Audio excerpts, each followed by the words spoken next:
3 દિવસમાં સુરતમાં ભારે વરસાદ પડી રહ્યો છે।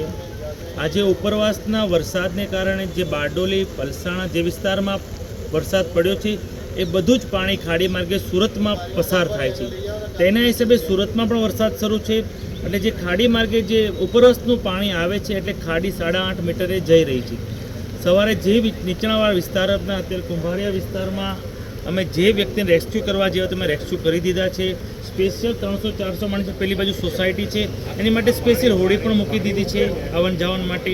જે નીચાણવાળા વિસ્તાર છે આજે 4 વાગે ભરતીની પણ આગાહી છે એટલે 4 વાગ્યા પછી જ્યારે પણ ખાડીનું પાણી ઉતરશે નીચાણ વિસ્તારમાં અમે હેન્ડપંપની વ્યવસ્થા 3-4 જગ્યાએ મૂકી દીધા છે। એટલે જેવું ખાડીનું પાણી ઉતરશે એ હેન્ડપંપના માર્ગે અમે ખાડીમાં એ પાણીને ડાયવર્ટ કરશું।